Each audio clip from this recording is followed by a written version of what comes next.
अस्सलाम वालेकुम dear students, how are you today? You will be fine, I hope so. आज हम पढ़ने लगे हैं ओरिएंटेशन इन बेंजीन के बेंजीन में ओरिएंटेशन कैसे होती है।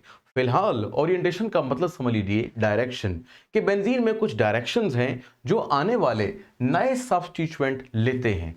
वो सब्स्टिट्यूएंट जो हम लेकर आ रहे हैं वो इलेक्ट्रोफिलिक सब्स्टिट्यूशन की वजह से आएंगे, क्योंकि हमने अपने सारे के सारे जो पीछे रिएक्शंस पढ़े हैं बेंजीन के, वो इलेक्ट्रोफिलिक सब्स्टिट्यूशन रिएक्शन ही पढ़े हैं। क्योंकि बेंजीन सब्स्टिट्यूशन रिएक्शन बहुत आसानी से देता है, जबकि कुछ एडिशन रिएक्शन भी थे पर वो बहुत ही कम देता है। बहरहाल उन सब रिएक्शंस के लिंक डिस्क्रिप्शन में मौजूद हैं, आप जस्ट लिख सकते हैं substitution reaction Umair Khan academy और आपको मिल जाएगा।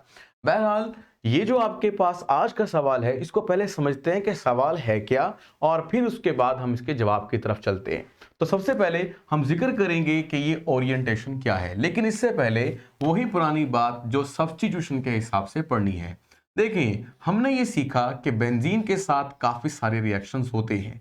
जैसे मिसाल के तौर पर हमने क्लोरीनेशन सीखी, नाइट्रेशन, सल्फोनेशन, इन सब के अंदर हमने बेंजीन का एक H निकाल दिया और उसकी जगह पर क्लोरीन ले आए एज अ इलेक्ट्रोफाइल। तो ये हो गई देखें, कार्बन का जो H है वो भी पॉजिटिवली चार्ज है, या आप कह लीजिए इलेक्ट्रोफाइल है। और आने वाला जो नया सब्स्टिट्यूएंट है जैसे NO2, वो भी क्या है, इलेक्ट्रोफाइल है। तो इलेक्ट्रोफाइल को निकाल कर क्या करता है, इलेक्ट्रोफिलिक सब्स्टिट्यूशन। बहरहाल वो तो हम कर ही चुके हैं, और मैंने जैसे कह दिया है कि अगर आपको वो नहीं याद या आपने नहीं पढ़े तो आप उसको डिस्क्रिप्शन में लिंक में जाकर प्लेलिस्ट के अंदर जो चैप्टर की है वहां से देख सकते हैं। बहरहाल अब हम यहाँ पर जिक्र करते हैं कुछ और, वो ये कि जो NO2 था या वो सल्फोनिक ग्रुप था HSO3 या क्लोरीन था जो हम एज अ इलेक्ट्रोफाइल लेते थे, वो हम यहाँ पर लेने लगे हैं। सपोज कीजिए हम उसको X से शो कर रहे हैं, क्योंकि आप रिएक्शन को जनरली कर रहे हैं। तो समझ लीजिए ये हमारे पास इलेक्ट्रोफाइल है, या अगर पॉजिटिव ना भी लगे तो भी आप समझ लें कि ये इलेक्ट्रोफाइल है। अब करना ये है कि आपने किसी भी कार्बन के एक H से रिप्लेस करना है या सब्स्टिट्यूट करना है X को। H निकाल देना है और उसकी जगह पर X लगा देना है। हम आमतौर पर यहां पर लगाते हैं, लेकिन आज जरा दिखाने की खातिर, जरा आसानी की खातिर यहां पर लगा रहे हैं। वहां भी लगाया जा सकता है, कोई इशू नहीं है, पर हमारी बुक से थोड़ा रेलेवेंट बन जाएगा। अब ये हो गई क्या, एक H को निकालकर एक दफा सब्स्टिट्यूशन, और जो हमारे पास प्रोडक्ट बना है that is mono substituted product. ठीक है जी, याद कर लें कि मोनो सब्स्टिट्यूटेड प्रोडक्ट। अब अगली बात वो क्या, कि अगर हम दोबारा से एक और सब्स्टिट्यूएंट यहां पर लेकर आए, वो भी इलेक्ट्रोफाइल हो, तो वो कहां पर जाएगा? तो भाई जाहिर सी बात है, अब बाकी कार्बन बच गए हैं 5, उनमें से किसी भी H से निकल जाएगा, और निकल जाने के बाद यानी किसी भी H के साथ वो रिप्लेस हो जाएगा। हमारा जहन कुछ ऐसे कहता है, लेकिन इससे पहले मैं पुरानी बात आपको याद करवा दूं। वो क्या है, देखो भाई, ये पोजीशन अगर हम 1 मान लेते हैं तो ये पोजीशन कहलाती है ऑर्थो। ये आपके पास मेटा और ये आपके पास पैरा। बिल्कुल इसी तरीके से ये ऑर्थो, ये मेटा और नीचे पैरा। यहां पर दो ऑर्थो पोजीशन है, दो मेटा है, दो पैरा है। ये ऑलरेडी मैं डिस्कस कर चुका हूं जब हमने कुछ पीछे प्रोडक्ट्स बनाए थे।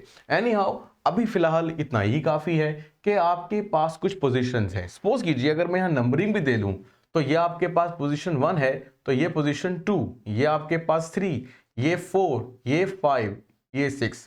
कुछ की बुक्स में पोजीशन नंबरिंग के एतबार से होती है, जैसे कि आप बोल सकते हैं 1 2 जो कि ऑर्थो पोजीशन है, और 1 6 ये भी ऑर्थो पोजीशन है, 1 3 भी मेटा है, 1 5 भी मेटा है, जबकि 1 4 पैरा पोजीशन है। तो ऑर्थो, मेटा, पैरा आपने सुन लिया। तो इसी अंदाज में अगर हम आगे चले तो आपको कुछ यूं समझ में आने वाला है क्या, कि जो Y ऐड होगा वो ऑर्थो पर, मेटा पर या पैरा पर किसी भी जगह पर हो सकता है। सपोज कीजिए हमने यहां पर X लिया, और X लेने के बाद अब Y, यानी ये पहले से था, Y आने वाला है, तो Y यहां पर आकर लग सकता है। और ये आपके पास अब क्या हो गई, ये हो गई जी डाई सब्स्टिट्यूशन, यानी दो दफा सब्स्टिट्यूशन हो गई, और जो प्रोडक्ट बना हमारे पास वो डाई सब्स्टिट्यूटेड प्रोडक्ट है।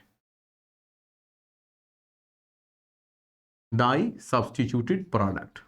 अब फिलहाल मैंने आपको एक बात यहां पर ही समझा दी है कि what is mono substituted product and what is di substituted product. पहले हमेशा मोनो सब्स्टिट्यूशन होती है और फिर उसके बाद जब अगेन सब्स्टिट्यूशन होती है उसी रिएक्शन के अंदर, तो फिर या उसी रिएक्टेंट के, या कह लीजिए जो उस रिएक्शन में रिएक्टेंट प्रोडक्ट बनाते हैं उसके साथ, ये एक ही रिएक्शन है, इस रिएक्शन में जो ये रिएक्टेंट प्रोडक्ट बना रहा है यानी मोनो सब्स्टिट्यूटेड प्रोडक्ट, अब इसी का ही अगर रिएक्शन कर कर एक नई दोबारा से सब्स्टिट्यूशन कर ली जाए तो डाई सब्स्टिट्यूटेड प्रोडक्ट बनती है या डाई सब्स्टिट्यूशन कहलाती है। तो ये तो हो गया clear what is mono and what is di substitution. अब सवाल जो है ना वो अभी इससे आगे है, मतलब अभी तो हमें इतना पता ही होना चाहिए। तो आप कहेंगे, अगर मैं आपसे क्वेश्चन करूं कि भाई वाई के लगने के जो चांसेस हैं वो कहां पर और कितने हैं। अब ये सर बहुत इजी क्वेश्चन है, देखिए हम समझाते हैं वो किस तरीके से। वो इस तरीके से आप कहेंगे सर देखें ऑर्थो कितने हैं, चलो यूज में लीजिए ortho, Meta, para, Meta, ortho, कुल 5 पोजीशन है। तो 5 पोजीशन को अगर परसेंटेज के एतबार से 100 पे तकसीम करें तो बनता है आंसर 20, यानी ऑर्थो पर आने के चांसेस कितने हैं 20%। ठीक है, क्योंकि 2 ऑर्थो हैं तो आप लिखेंगे 20 + 20%, और जो मेटा है वो भी 2 हैं तो भी यहां पर भी 20 + 20%, और जबकि पैरा जो है हमारे पास वो जस्ट क्या है 1 टाइम है, तो ये आखिरी 20, कुल 5 20s हो गए। ठीक है ना, यानी 5 पोजीशंस पर। तो हमारे पास आंसर आया कि 40% चांसेस हैं कि जाने वाला जो y होगा यानी ये वो ऑर्थो पे जाएगा, और 40% चांसेस हैं कि वो मेटा पर जाएगा, और बाकी जो 20% यानी चांसेस हैं वो आपको शो कर रहे हैं कि पैरा पे जाएगा। तो इस तरह से ऑर्थो, मेटा, पैरा का जवाब देना जरा ऐसे लॉजिकली आसान हो जाता है, लेकिन ऐसा कुछ भी नहीं होता। बड़ी अजीब बात देखने को आती है। वो अजीब बात क्या है पहले वो भी सीख लें और फिर हम अपने क्वेश्चन को कंप्लीट करते हैं। क्वेश्चन ही बड़ा है, आंसर बहुत छोटा सा है, लेकिन वो भी बहरहाल अहम है। तो बहरहाल अब चलते हैं अगली बात की तरफ। भाई ये क्या, हमारी तो कैलकुलेशन गलत हो गई। ऑर्थो, मेटा, पैरा पे तो कुछ यही परसेंटेजेस बननी चाहिए थी वाई के जाने की या डाई सब्स्टिट्यूट प्रोडक्ट बनने की। देखें हमारी ऑब्जर्वेशन में क्या आया, ये तो था ना थ्योरेटिकल, लेकिन प्रैक्टिकली जब हमने किया तो क्या आया। तो हमारे पास 2 किस्म की यहां पर क्या आई सिचुएशंस। उन सिचुएशंस को देखते हैं कि वो क्या कहती हैं। तो जो केस 1 है या पहली सिचुएशन है वो ये कहती है कि हमने क्या किया, हमने एक बेंजीन लिया और बेंजीन की क्या कर दी भाई नाइट्रेशन, और नाइट्रेशन में आपको पता है यानी आपने X ऐड किया। X क्या है हमारे पास NO2, तो ये आपके पास नाइट्रोबेंजीन। अब हमने यहां तक पढ़ा था लास्ट अपने टॉपिक्स में। अब सपोज कीजिए हमने डाई सब्स्टिट्यूशन प्रोडक्ट बनाना है, तो अब हम करेंगे क्लोरीनेशन।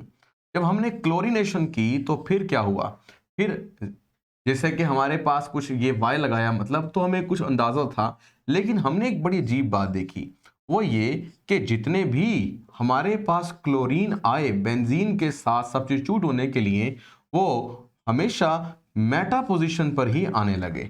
यानी क्लोरीन यहां से H निकाल कर उसकी जगह चला गया, ये पोजीशन ऑर्थो है, ये मेटा है, ये पैरा है, ऑर्थो मेटा पैरा। तो क्लोरीन कहां चला गया, मेटा पोजीशन पर चला गया, और यहां से जो H निकला वो HCl, यानी 2 Cl थे ना, एक Cl तो चला गया यहां पर, एक Cl बच गया, उसके साथ मिल गया और HCl निकला, माइनस का मतलब निकला। तो आपने अजीब बात देखी, ये क्या भाई, हमारे ख्याल से तो जो मेटा पे आने के चांसेस थे वो थे जी 40%, लेकिन ये प्रोडक्ट तो 100% ही क्या बन रहा है मेटा, या 100% अगर ना भी कहें तो ऑलमोस्ट जितना भी मैक्सिमम चांसेस हैं वो मेटा प्रोडक्ट ही होगा। और अगर आप इसको नाम दे दें तो नाम भी दे सकते हैं। नाम कैसे, देखो भाई आपने ये जो आपके पास है ना, ये पूरा नाम देना है नाइट्रोबेंजीन, जैसे कि हमने ऑलरेडी ये बनाया भी था प्रीपरेशन ऑफ, या कह ले नाइट्रोबेंजीन या कह ले रिएक्शन ऑफ बेंजीन में, तो आप लिख सकते हैं reaction of benzene Mehar Khan academy in the YouTube, आपको मिल जाएगा।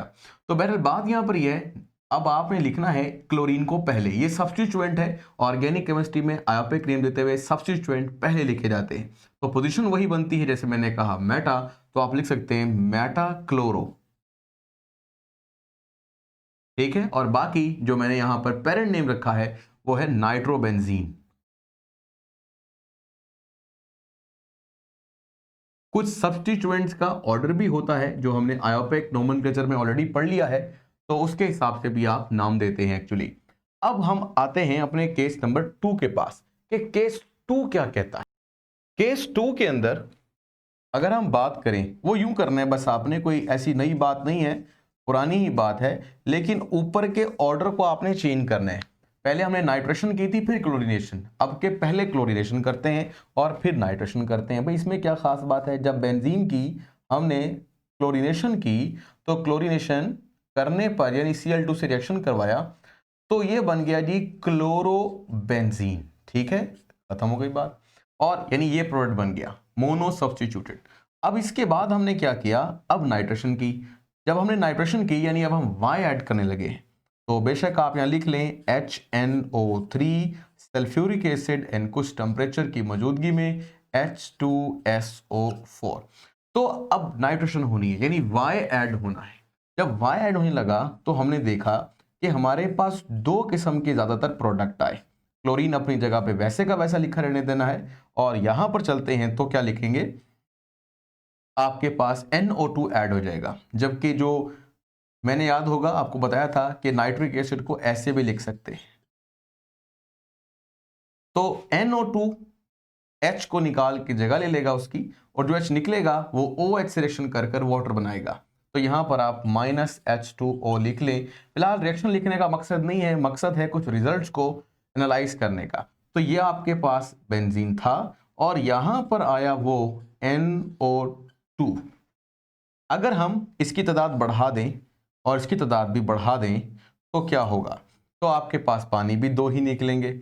अब क्या होगा, लेकिन एक और किस्म की पॉसिबिलिटी बनेगी, वो कुछ ऐसे, क्लोरीन अपनी जगह पे वैसे का वैसा ही, लेकिन जो नाइट्रो ग्रुप है वो यहां पर भी आ रहा है।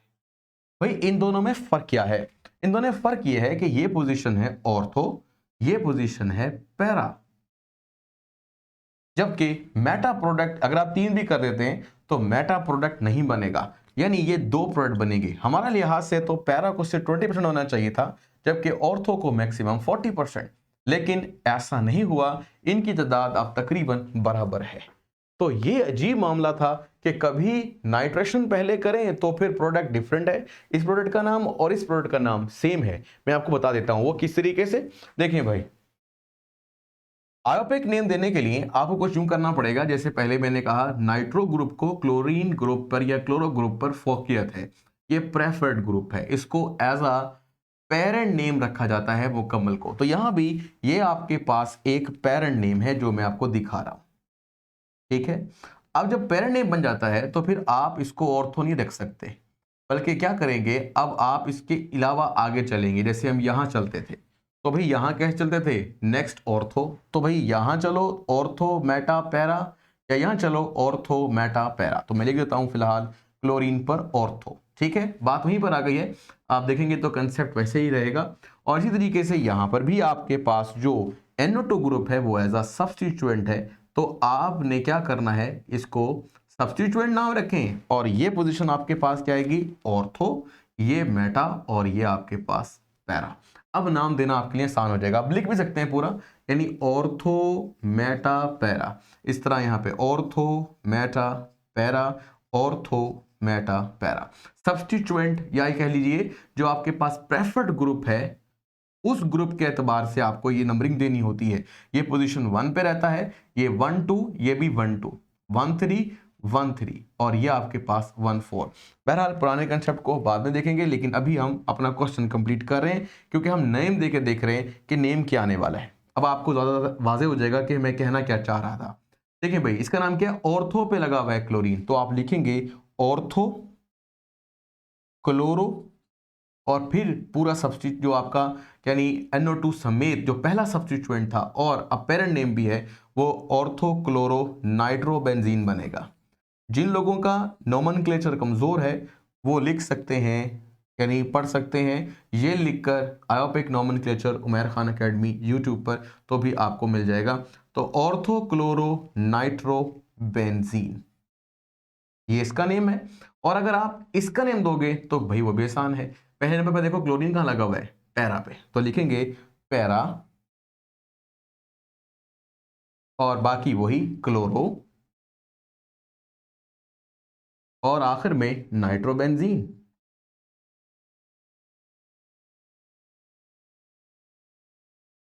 अब आपको बात समझ में आ गई होगी। देखो भाई, मेटाक्लोरोनाइट्रोबेंजीन, ऑर्थोक्लोरोनाइट्रोबेंजीन और पैराक्लोरोनाइट्रोबेंजीन, यानी 3 अलग अलग किस्म के प्रोडक्ट। अगर आप चाहो तो आपकी बुक ने ऐसा किया है, इसको 3 टाइम्स लिखा है, तो आप भी 3 टाइम्स लिख सकते हैं, यानी 3 पॉसिबिलिटीज लिखी हैं। एक्स अपनी जगह पर और आने वाला वाई ऑर्थो पे भी आ सकता है, मेटा पे भी आ सकता है और पैरा पे भी आ सकता है।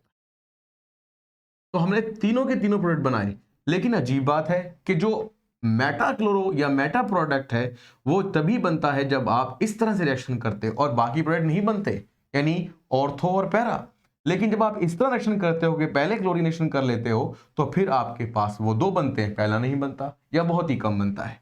तो इससे अंदाजा क्या लगा, इससे क्या पता चला, ये है जी हमारा अहम सवाल।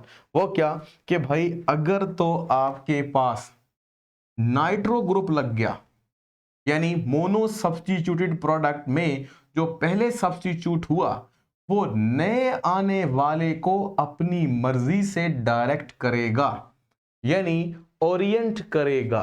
ठीक है, यानी NO2 एक क्या है, मेटा ओरिएंटेटेड ग्रुप है या मेटा डायरेक्टिंग ग्रुप है, मेटा पोजीशन पे डायरेक्ट करता है। और इसी तरह से क्लोरीन को देखें तो क्लोरीन अपने बाद आने वाले दूसरे सब्स्टिट्यूएंट को अपनी मर्जी से कहां पर, या तो ऑर्थो पर या फिर पैरा पोजीशन पर डायरेक्ट करता है। इसलिए हम क्लोरीन को कहते हैं कि chlorine is ortho para directing group. अब समझ में आई, यानी इसकी ओरिएंटेशन मुख्तलिफ और उसकी ओरिएंटेशन मुख्तलिफ। तो नया यानी दूसरे नंबर पर आने वाला जो सब्स्टिट्यूएंट है वो बेंजीन रिंग पर कहां पर ओरिएंट होगा या कहां पे डायरेक्ट होगा, ये बताएगा वो पहला सब्स्टिट्यूएंट जो यहां बेंजीन पर आएगा। अब सवाल ये पैदा होता है कि जो पहले आता है वो ऐसा क्या करता है बेंजीन के साथ कि वो क्या करते हैं, बेंजीन के पास जब दूसरा आएगा तो वो अपनी मर्जी से नहीं आ पाएगा बल्कि पहले वाले की मर्जी से आ पाएगा। क्या होता है बेंजीन में, तो अब ये हमारा नेक्स्ट क्वेश्चन है। भाई ये तो समझ में आ गया, ये थोड़ा समझा भी दिया है कि क्या मामला था, ये हमें किस तरह के सवालात मिले। ओरिएंटेशन 2 किस्म की हो गई, एक कौन सी, सिर्फ और सिर्फ हम बोल सकते हैं इसका नाम रखेंगे मेटा डायरेक्टिंग ग्रुप,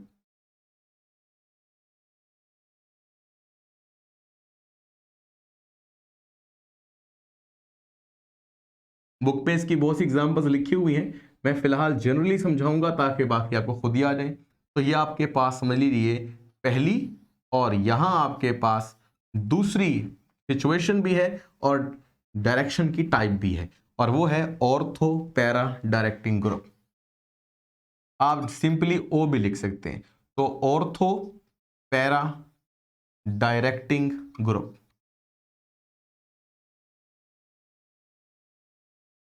अब आपको मेरी बात समझ में आ गई है, वो क्या आ गई है कि हमने एक्चुअली 2 किस्म के क्या पढ़े हैं, ओरिएंटेशन करने वाले ग्रुप्स। अब सवाल वही है कि भाई ये पहला जो आ जाता है ये क्या करता है, इसके क्या तरीकाकार है कि आने वाले को ही बदल देता है। ठीक है जी, तो इसको हम हल करते हैं, बड़ा आसान सा है ये भी। इसके लिए पहले हम जिक्र करते हैं मेटा डायरेक्टिंग ग्रुप का। अब मेटा डायरेक्टिंग ग्रुप कैसे काम करता है, हमने करना यह है कि यहां पर कुछ बेंजीन के रिंग बना लेने हैं, जैसे कि आपको आते हैं।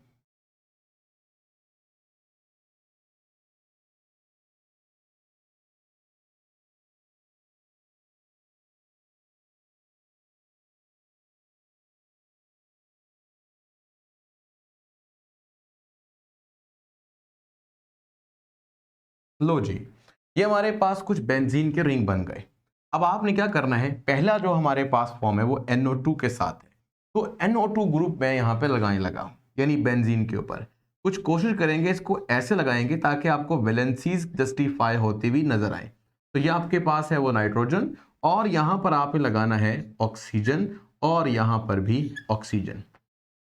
अब आपको ये पता होना चाहिए कि जो हमारे पास नाइट्रोजन है ना, इसकी वैलेंसी होती है टोटल 3, लेकिन अगर आप ये लोन पेयर भी इस्तेमाल कर ले तो 4। तो नाइट्रोजन मैक्सिमम 4 वैलेंसी यूटिलाइज करता है, और अगर नाइट्रोजन पर 4 वैलेंसीज यूटिलाइज हो रही हो तो चार्ज आता है पॉजिटिव। अब इस ऑक्सीजन के पास एक इलेक्ट्रॉन इजाफी है, या कह लीजिए बॉन्ड बनाने के लिए मजीद अवेलेबल है, तो चार्ज इसके ऊपर क्या है, नेगेटिव। यानी एक ऑक्सीजन ने सिर्फ एक बॉन्ड बनाया है, जबकि ये ऑक्सीजन न्यूट्रल है क्योंकि इसने पूरे अपने दो बॉन्ड पूरे कर लिए हैं। बाकी बेंजीन का जो स्ट्रक्चर है वो आपने ऐसा रखना है। अब होगा कुछ यूं कि आपने गौर से देखना है, वो ये कि ये जो ग्रुप है ना, मतलब NO2, ये असल में इलेक्ट्रॉन विदड्रॉइंग ग्रुप होता है। इलेक्ट्रॉन विदड्रॉइंग भी है और मेटा डायरेक्टिंग भी है। यानी आप बोल सकते हो कि Meta directing group electron withdrawing group होता है, और फिर इसके साथ साथ वो बेंजीन को लेस रिएक्टिव बनाता है। वो किस तरह, देखो भाई, अगर बेंजीन 2 किस्म के प्रोडक्ट बना रहा है, इसका मतलब है बेंजीन इज मोर रिएक्टिव, और अगर बेंजीन जस्ट एक ही किस्म का प्रोडक्ट बना रहा है तो बेंजीन इज लेस रिएक्टिव। तो आप यूं बोल सकते हो कि मेटा डायरेक्टिंग ग्रुप क्या होता है, बेंजीन से इलेक्ट्रॉन छीनता है, इलेक्ट्रॉन विदड्रॉइंग भी है, और इसके साथ साथ बेंजीन को लेस रिएक्टिव बनाता है।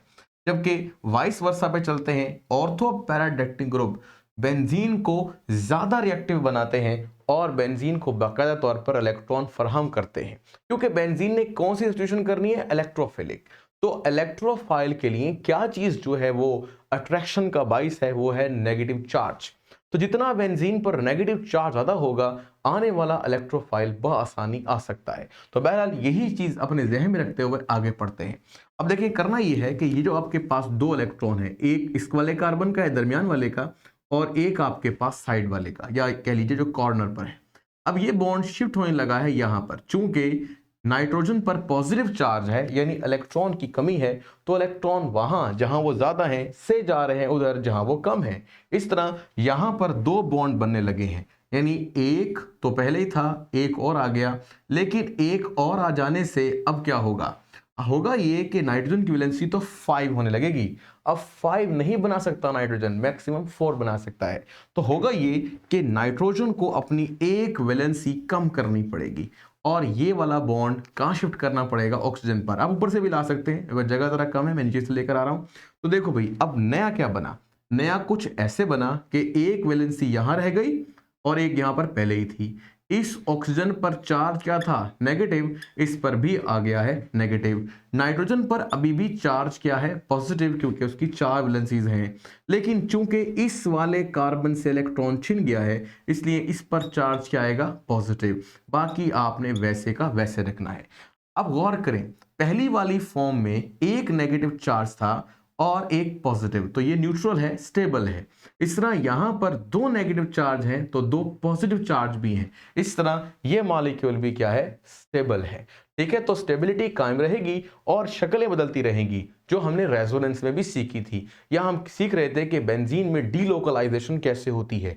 तो फिनोल का भी आपने रिएक्शन अगर पढ़ा है तो वहां पे हमने सीखा था कि किस तरीके से फिनोल या फेन ऑक्साइड आयन की शक्ल में वो स्टेबलाइज होता है, कैसे, जब अपने रूप बदलता है। तो हम इस वाले कंपाउंड के रूप बदल रहे हैं, डाई सब्स्टिट्यूशन नहीं कर रहे, मोनो सब्स्टिट्यूटेड प्रोडक्ट के रूप देख रहे हैं कि रूप कैसे हैं, इसके बहरूप कैसे हैं, ये किस तरह से अपनी शक्लें तब्दील कर सकता है और उन शक्लों में क्या खासियत है। तो यही बात आगे देखें चलती है। अब यहां पर इलेक्ट्रॉन की कमी हो गई है और इलेक्ट्रॉन अब बहकर कह लीजिए यहां से यहां पर शिफ्ट होगा। इस तरह ये इलेक्ट्रॉन तो कार्बन के पास ही रहेगा जो इस कार्बन का है, लेकिन यहां वाला इलेक्ट्रॉन कार्बन से छिन जाएगा। बात समझ आई? तो देखें, अब यहां पर एक बॉन्ड आ गया, ठीक है, बाकी ऊपर का वैसा ही लिख दिया मैंने, N और O नेगेटिव नेगेटिव, नाइट्रोजन पर पॉजिटिव, और ये आपके पास जैसे बॉन्ड पहले था अभी भी है, लेकिन इस कार्बन से इलेक्ट्रॉन छिन गया। ये साथ साथ बनाएंगे तो आपको अच्छी तरह समझ में आएगा बकाया तौर पर। तो ये आपके पास क्या आ रहा है, पॉजिटिव चार्ज। अब आगे चलते हैं, यानी एक दफा पॉजिटिव चार्ज यहां पर आया इस कार्बन पर, अब इस कार्बन पर। अब आगे चलो, अब आगे चलते हैं तो वही कहानी दोबारा दोहरानी है, यानी ये वाला बॉन्ड अब यहां पर शिफ्ट हो जाएगा, जिसकी वजह से इस कार्बन पर इलेक्ट्रॉन की कमी वाकई हो जाएगी। तो यहां पर चार्ज क्या आने लगा है, पॉजिटिव, और एक बॉन्ड यहां, एक बॉन्ड यहां, बाकी ऊपर वैसे का वैसा ही।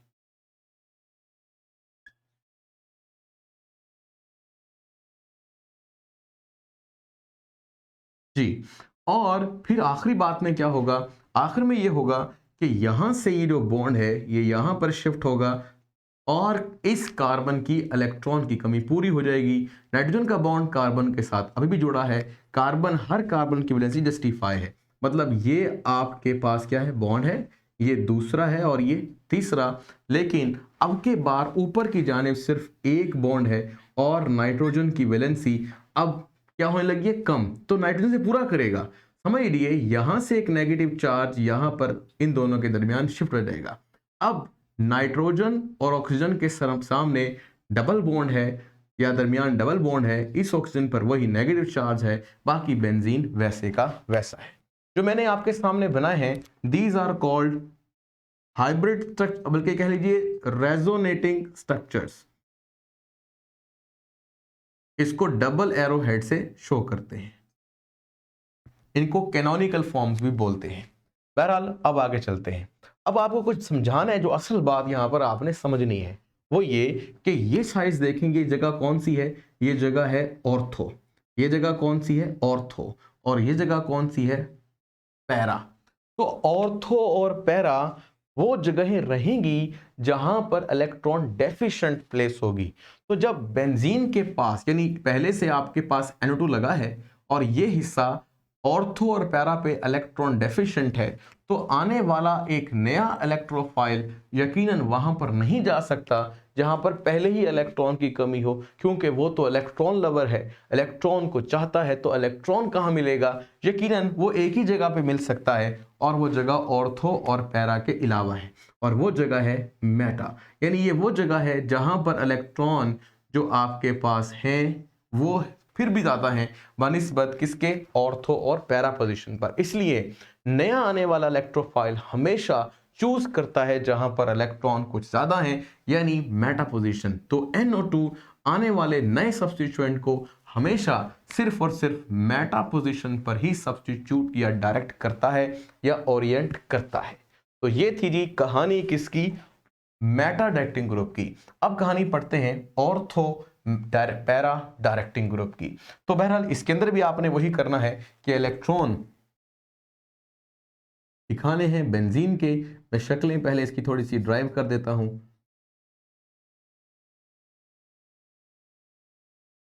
जो हमने पहले किया वही हम दोबारा से दोहराएंगे। देखें भाई अब करना क्या है, मैंने तो ऊपर आपको जो एग्जांपल समझाई है केस 2 में, यानी ऑर्थो पैरा डायरेक्टिंग ग्रुप की, वो आपको बताई है क्लोरीन से, लेकिन आपकी बुक ने बताया है मिथाइल ग्रुप से। तो मिथाइल ले लें या क्लोरीन ले लें, कोई मसला नहीं है, दोनों सूरतों के अंदर एक ही मतलब कंसेप्ट तो सेम ही है। तो बहरहाल ये कंसेप्ट तो था मेटा डायरेक्टिंग ग्रुप का।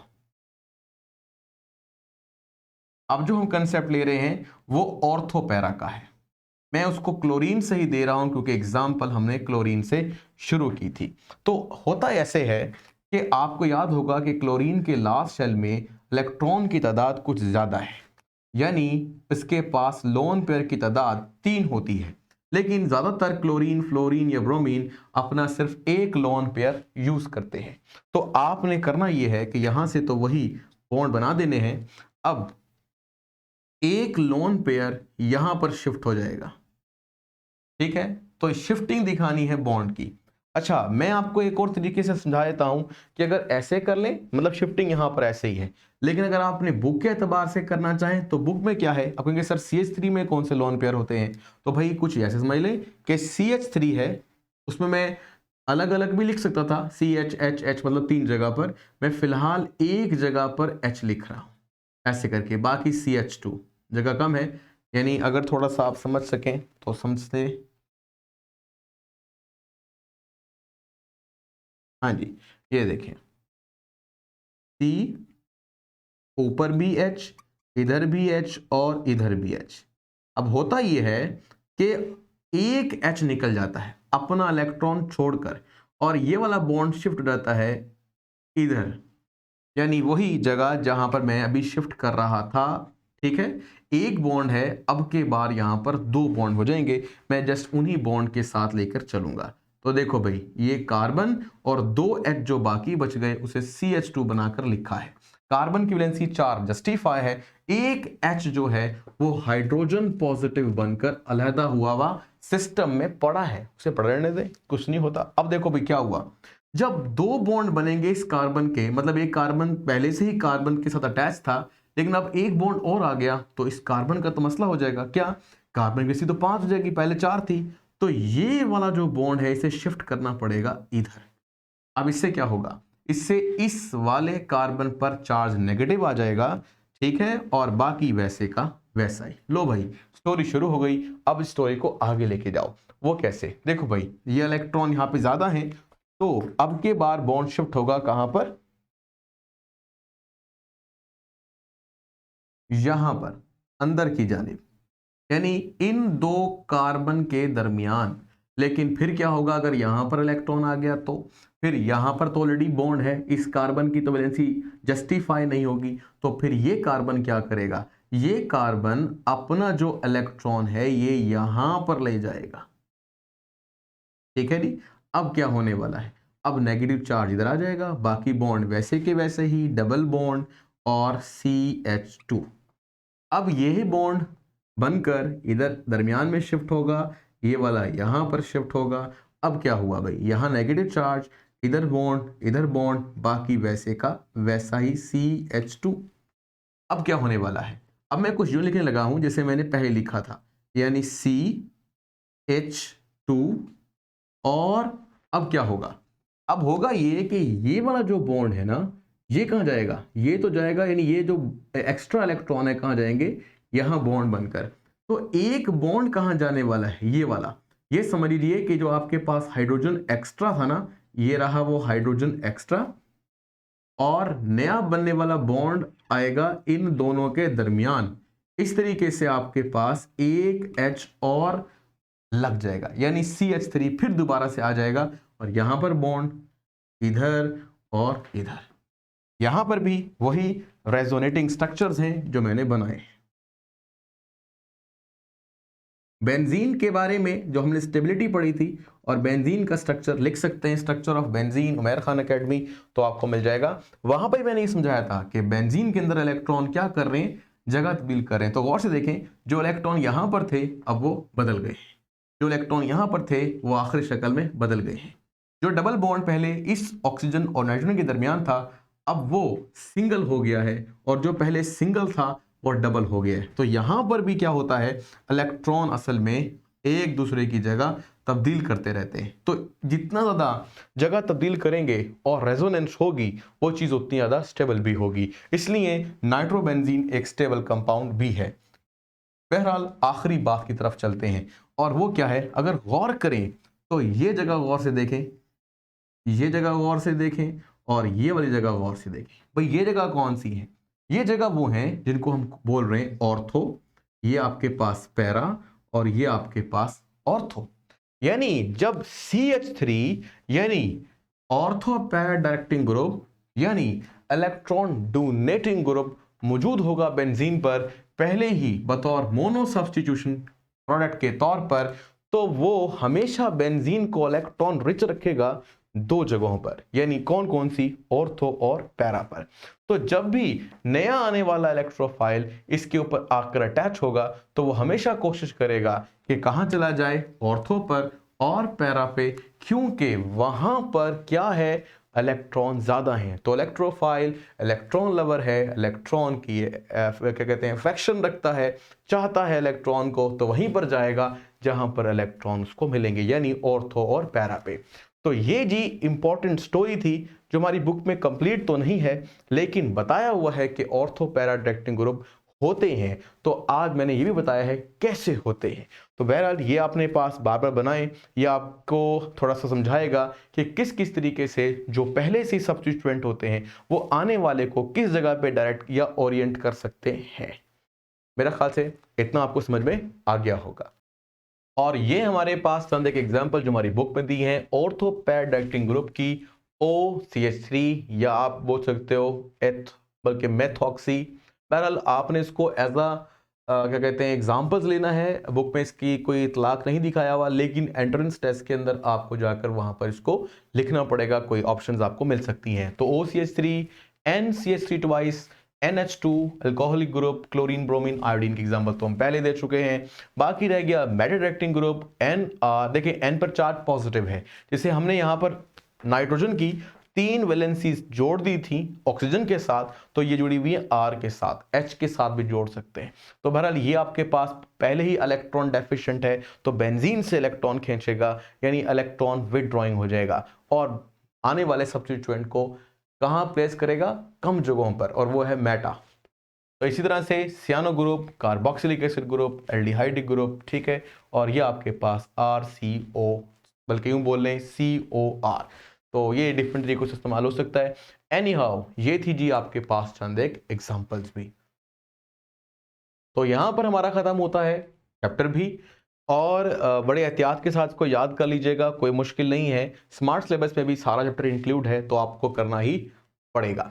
बहरहाल इसके अलावा आपको कोई क्वेश्चन हो तो आप कमेंट बॉक्स में राइट कर सकते हैं, वहां पर मैं आपको इसका आंसर दे दूंगा। किताब में आखिर में छोटा सा एक पैराग्राफ है जिसमें अल्केन, अल्कीन और बेंजीन की रिएक्टिविटी का जिक्र है, जो हम मुख्तलिफ जगहों पर ऑलरेडी करते आए हैं, इसलिए वो जरा इकट्ठा करके लिखा हुआ है। अदरवाइज हमने हर जगह पर अलग अलग रिएक्टिविटीज का जिक्र भी किया है। बाकी एक बात आपको याद होगी कि मैंने कहा था कि carbon carbon bond length benzene में ना तो अल्केन जैसी बड़ी है ना अल्कीन जैसी छोटी है, बल्कि दरमियानी है। तो इसी चीज़ को अपने जहन में रखें, और एक रिएक्टिविटी ऑर्डर है कि सबसे ज़्यादा रिएक्टिव अल्कीन है, फिर बेंजीन है, और फिर सबसे कम या लेस रिएक्टिव वो क्या है, अल्केन है। तो अल्केन और अल्कीन के दरमियान में आता है बेंजीन, और इसकी रिएक्टिविटी भी दोनों के दरमियान में है। बाकी अल्कीन जो हैं बेसिकली देते हैं ज़्यादातर एडिशन रिएक्शन, और अल्केन देते हैं सब्स्टिट्यूशन रिएक्शन, लेकिन बेंजीन सब्स्टिट्यूशन रिएक्शन भी देता है और देता है एडिशन भी, बट ज़्यादा अच्छा देता है सब्स्टिट्यूशन रिएक्शन। तो इसलिए यहाँ पर ये अल्केन के साथ हुआ, लेकिन कुछ जगहों पर ये एडिशन रिएक्शन भी देता है, इसलिए ये अल्कीन के साथ भी मैच करता है। तो इसकी reactivity in between the reactivities of alkane and alkyne है, और यही हमारा लास्ट टॉपिक का खुलासा भी। तो अब तक के लिए फिर अल्लाह हाफिज़, लाइक करें, शेयर एंड सब्सक्राइब। अल्लाह हाफिज़।